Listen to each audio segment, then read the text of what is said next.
Welcome to my channel. दोस्तों, अगर आप या कोई भी पुरुष ऐसी महिला से शादी करने का सोच रहा है जो कि डाइवोर्सी है और पहली शादी से उसके बच्चे हैं, तो क्या ये एक अच्छा आइडिया है या एक खराब आइडिया है? और अगर आप ऐसी महिला से शादी करते हैं, तो क्या 4-5 चीजें शादी के बाद आपके साथ हो सकती हैं? तो इस बारे में डिस्कस करेंगे। हमारे सामने 2 एग्जाम्पल हैं, जहाँ पे एक पुरुष ने एक डाइवोर्सी महिला से शादी की, जिसके पहली शादी से बच्चे थे। सबसे पहला एग्जाम्पल है दलजीत कौर का, जिनका पहली शादी से एक बेटा था। फिर इन्होंने दूसरी शादी की और दूसरी शादी के बाद दलजीत कौर अपने बेटे के साथ केन्या शिफ्ट हो गई, जहाँ पे इनके दूसरे हस्बैंड रहते हैं। और फिर केन्या शिफ्ट होने के कुछ समय बाद इनकी दूसरी शादी टूट गई और फिर उसके बाद इन्होंने बहुत सारे इंटरव्यूज दिए और मैंने इनके एक दो इंटरव्यूज सुने और उसमें उन्होंने अपनी दूसरी शादी टूटने का एक बड़ा कारण ये बताया कि जो उनके दूसरे हस्बैंड थे, उन्होंने उनके बेटे को, जो दलजीत कौर की पहली शादी से था, उसको अच्छे से ट्रीट नहीं किया। तो इसकी वजह से वो केनिया से इंडिया वापस आ गई अपने हस्बैंड को छोड़ के, और अब उनकी शादी टूट चुकी है। दूसरा एग्जाम्पल जो हमारे सामने है, वो है शिखर धवन का। शिखर धवन ने भी एक डाइवोर्सी महिला से शादी की, जिसके पहली शादी से 2 बच्चे थे, 2 बेटियां थीं। और शिखर धवन ने तो उनको अडॉप्ट भी कर लिया, दोनों बेटियों को अडॉप्ट कर लिया।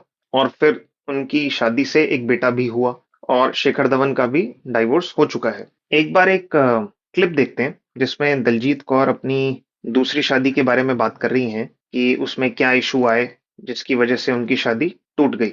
एक बार क्लिप देखते हैं और वापस आके बात को कंटिन्यू करते हैं। आपने कहा बहुत सारी चीज़ें अनफेयर हो रही थी, जी क्या हो रहा था?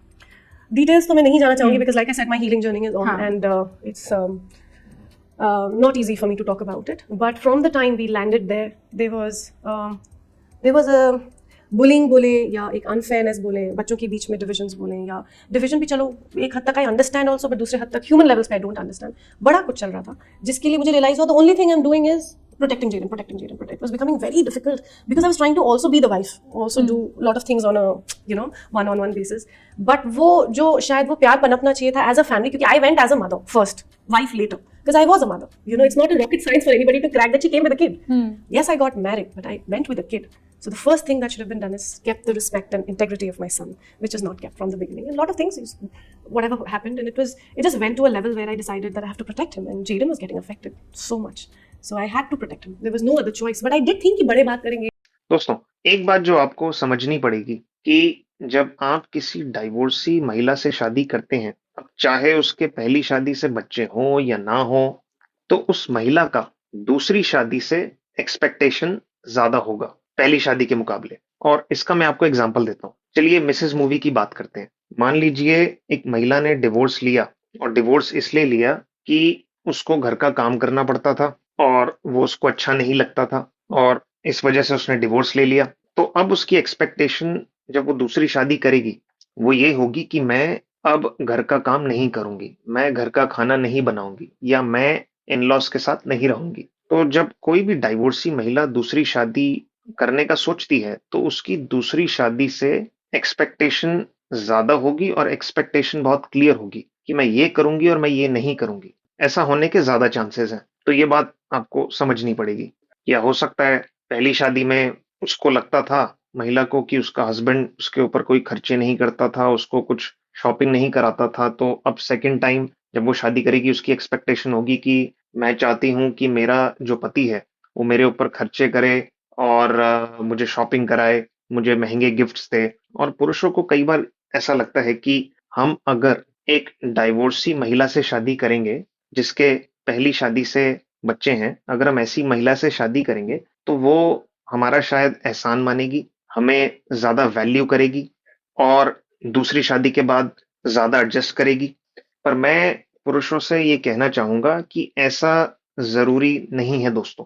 एक बात आपको ये भी समझनी पड़ेगी कि जब आप किसी डाइवोर्सी महिला की बात करते हैं, तो वो एक बार डाइवोर्स ले चुकी है, तो एक बार वो उस प्रोसेस से गुजर चुकी है, उन इमोशन से गुजर चुकी है, उसको पता है कि डाइवोर्स में क्या चलता है, उसको डाइवोर्स का आइडिया है। तो ऐसी महिला के लिए दोबारा शादी से निकलना और आसान है, क्योंकि वो एक बार डिवोर्स को देख चुकी हैं। पर हाँ, ये बात सही है कि इंडिया में अभी पहले डाइवोर्स की तो एक्सेप्टेंस आ गई है, दूसरे डाइवोर्स की एक्सेप्टेंस अभी सोसाइटी में नहीं आई है। तो इंडिया के केस में मैं ये कह सकता हूँ कि महिला शायद दोबारा डिवोर्स ना ले, पर वो दूसरी शादी में ऐसी परिस्थिति जरूर पैदा कर सकती है कि शादी चल भी नहीं रही और डाइवोर्स भी नहीं हो रहा, बस नाम की शादी है। अगर हम शिखर धवन की बात करें, तो जब उनकी शादी हुई तो उनकी वाइफ ने इंडिया मूव होने से मना कर दिया और वो ऑस्ट्रेलिया में ही रहीं। तो ये कैसी शादी थी? आगे बढ़ते हैं। अगर आप एक ऐसी महिला से शादी करते हैं जिसके पहली शादी से बच्चे हैं, तो ये चीज आपको समझनी पड़ेगी कि जो पहली शादी से बच्चे हुए, उनका जो बायोलॉजिकल फादर है, वो कहीं ना कहीं आपकी लाइफ की पिक्चर में रहेगा और आपकी लाइफ को कॉम्प्लिकेटेड बनाएगा, आपकी लाइफ कॉम्प्लिकेट करेगा।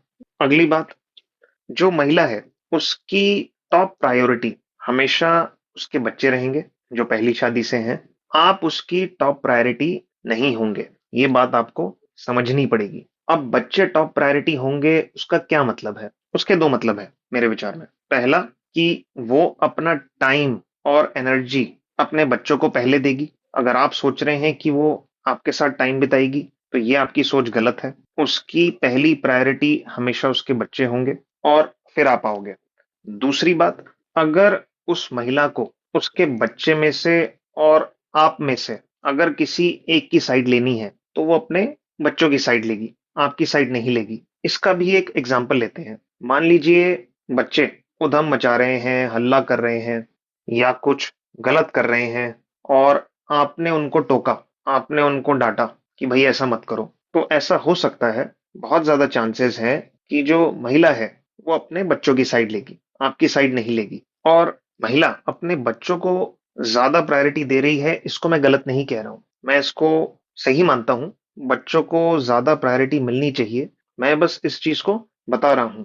अच्छा, दलजीत कौर ने भी केनिया छोड़ के इंडिया वापस आने का एक बड़ा कारण ये बताया कि जो उनके सेकंड हस्बैंड हैं या थे, वो उनके बेटे को अच्छे से ट्रीट नहीं कर रहे थे। तो इस केस में भी जो हम देखते हैं वो ये है कि जो महिला है उसने अपने बेटे को ज्यादा प्रायोरिटी दी, ज्यादा इंपॉर्टेंस दी as compared to her husband. और इस चीज को मैं बिल्कुल गलत नहीं मानता, मैं बस ये आपके सामने ये बात रख रहा हूं। अगली बात, बच्चे जितने ज्यादा छोटे होंगे उतना ही ज्यादा आपकी और आपकी वाइफ की टाइम और एनर्जी खर्च होगी।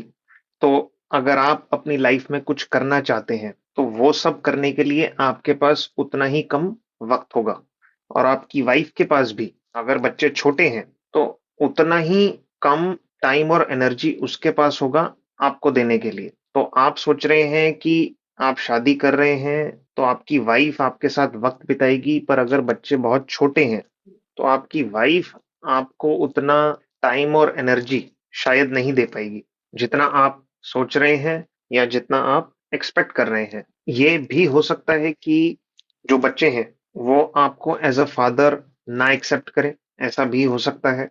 और ये भी हो सकता है कि आप हो सकता है उन बच्चों को ना एक्सेप्ट कर पाए। तो दोनों साइड से ही हो सकता है। कई बार ऐसा भी होता है कि जो बच्चे हैं वो बहुत ही उद्यमी होते हैं, बहुत ही हो हल्ला करने वाले होते हैं, बहुत ही तोड़-फोड़ मचाने वाले होते हैं, बदतमीज होते हैं। तो ऐसे में एक पुरुष के लिए ऐसे बच्चों के साथ एडजस्ट करना मुश्किल होता है। एक पुरुष के लिए क्या, किसी के लिए भी ऐसे बच्चों के साथ एडजस्ट करना मुश्किल होगा। और एक बड़ा सवाल ये भी आता है कि क्या आपके पास वो अथॉरिटी होगी, वो हक होगा कि आप बच्चों को डांट पाए या आप उनको टोक पाए या आप उनको समझा पाए जब वो कुछ गलत करते हैं कि भाई ऐसा मत करो, वैसा मत करो, ये तुम गलत कर रहे हो। और चांसेस हैं कि आपके पास वो अथॉरिटी नहीं होगी। हो सकता है कि बच्चे ही आपकी ना सुने क्योंकि वो आपको अपना फादर नहीं मानते। हो सकता है जो महिला है, आपकी वाइफ है, उसको प्रॉब्लम हो कि आप उसके बच्चे को क्यों टोक रहे हैं, क्यों डांट रहे हैं। तो कई चीजें हो सकती हैं। एक बात मैं पुरुषों को ये भी कहना चाहूंगा कि जितना सेटिस्फैक्शन, जितना संतोष अपना बच्चा पालने में और उसको बड़ा करने में मिलता है, उतना सेटिस्फैक्शन या संतोष किसी दूसरे पुरुष का बच्चा पालने में या उसको बड़ा करने में नहीं मिलता। और आपको एक बात समझनी पड़ेगी कि अगर आप एक ऐसी महिला से शादी करते जिसके बच्चे नहीं हैं, तो आपका शायद मान लीजिए खर्चा 100 रुपए होता शादी के बाद। पर क्योंकि आप ऐसी महिला से शादी कर रहे हैं जिसके ऑलरेडी बच्चे हैं, तो अब आपका शादी के बाद खर्चा 500 रुपए होगा 100 रुपए की जगह। तो आपके ऊपर एक फाइनेंशियल बर्डन आएगा एक्स्ट्रा। और ऐसा जरूरी नहीं है कि आप जो भी बच्चे के लिए कर रहे हैं, जो भी आप बच्चे के साथ टाइम बिता रहे हैं या पैसा खर्च कर रहे हैं बच्चे के ऊपर, उस चीज की वो बच्चा या जो आपकी वाइफ है वो वैल्यू करेंगे या आपको अप्रिशिएट करेंगे या आपका आभार मानेंगे, ऐसा जरूरी नहीं है। मेरे विचार में तो बेहतर यही होगा कि आप ऐसी महिला से शादी ना करें जिसकी पहली शादी से बच्चे हैं। कोशिश करें कि एक ऐसी महिला से शादी करें जिसके पहले से बच्चे नहीं हैं। अगर आपको लगता है कि आपके पास ऑप्शंस नहीं हैं और लड़कियों के और महिलाओं के, इसलिए आप ऐसी महिला से शादी कर रहे हैं जिसके पहले से बच्चे हैं, तो मैं आपको ये सलाह दूंगा कि आप अपने को अपग्रेड कीजिए, अपनी जॉब को अपग्रेड कीजिए, अपने ऊपर काम कीजिए और फिर शायद आपके पास और ज़्यादा बेहतर ऑप्शंस होंगे। पर धवन के पास तो बहुत ऑप्शंस थे, फिर भी उसने एक ऐसी महिला से शादी की जिसके पहले से बच्चे थे। तो इस केस में तो मैं बोलूँगा धवन की बेवकूफ़ी थी, धवन की गलती थी। उसके पास इतने सारे ऑप्शंस होते हुए भी उसने ऐसी महिला से शादी की। वीडियो अच्छा लगा हो तो ज़रूर लाइक कीजिएगा। Thank you.